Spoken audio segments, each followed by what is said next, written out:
Oi, gente, tudo bem?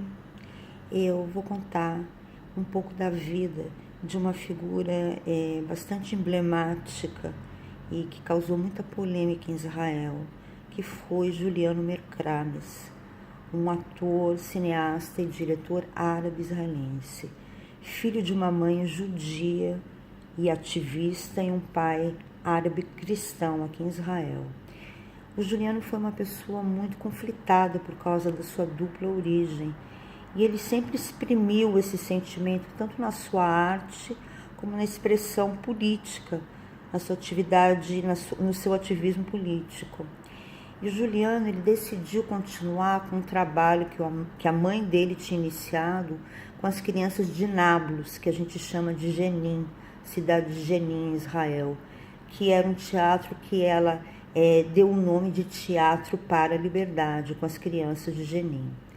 E esse projeto ele levou à frente junto com Zacarias Uberdi, que era um membro de uma organização que pegava em armas, uma organização palestina que pegava em armas. O Zacarias decidiu abandonar a organização e fazer parte só do teatro junto com Juliano e junto com eles dois membros sueco-israelenses, e eles continuaram esse trabalho muito bonito. Nos últimos anos, o Juliano se tornou uma pessoa extremamente crítica. Inclusive, eu cheguei a ver uma declaração dele no jornal em que ele antevia, talvez, o assassinato dele. E esse assassinato aconteceu. Ele foi morto com 5 tiros na porta do Teatro da Liberdade para os aluninhos dele. E a morte dele não foi esclarecida até hoje. Não se sabe quem matou o Juliano. Ou se sabe, mas a gente não sabe. Por volta do primeiro ano da morte dele, houve um evento em Haifa. Haifa é a terceira cidade no número de habitantes em Israel e é uma cidade que tem um número muito grande de árabes. E eu tive uma emoção muito grande porque exatamente nessa época eu estava em contato com um senhor palestino, já era um senhor mesmo, que eu conheci assim de um jeito muito bacana. Ele trabalhava na casa em frente da casa onde eu morava, ele ajudava, ele era meio pedreiro, meio que faz tudo para construir. E era um senhor assim muito bacana, muito gentil. A gente começou assim dele vir tomar café na minha casa, a gente ficava horas conversando. Depois eu levava ele de volta para o povoado palestino que ele morava. Eu tinha que passar pela... Tem um controle para você passar, você não passa direto com o carro.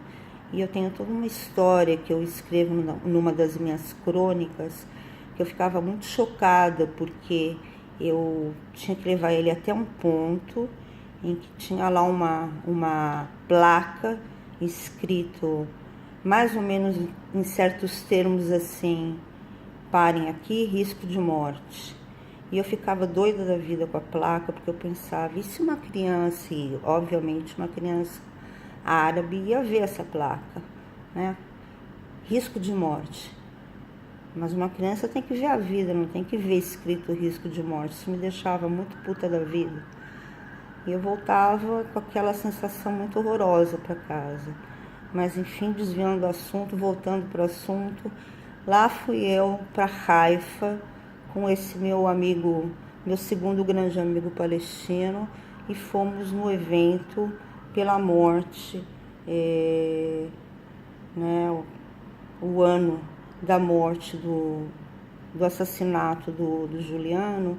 E foi um evento assim, eu tenho fotos, eu até comecei um álbum. Eu tenho fotos, as fotos eram tão vivas, eles colocavam o tempo inteiro fotos, mas eram muito grandes e parecia que ele estava com a gente. Umas fotos muito, muito fortes. A morte do Juliano causou muita comoção. De um lado, dizer que talvez não tenha sido esperado, a gente nunca espera, mas ele falou muito, ele realmente não poupou. De um outro lado, essa sensação de muita impotência, porque na verdade a gente não sabe, e também saber quem matou ou não matou é uma questão sempre de se fazer justiça, mas a verdade é que a pessoa se foi, né? Então, se foi um grande homem, um grande artista, uma pessoa com muita crítica, com muita dor, sentindo na carne o peso de carregar a identidade israelense e a identidade árabe. E é isso. Falei para vocês um pouquinho. Juliano Mercrames. Isso aí. Tchau, um beijo, gente. Tchau, tchau.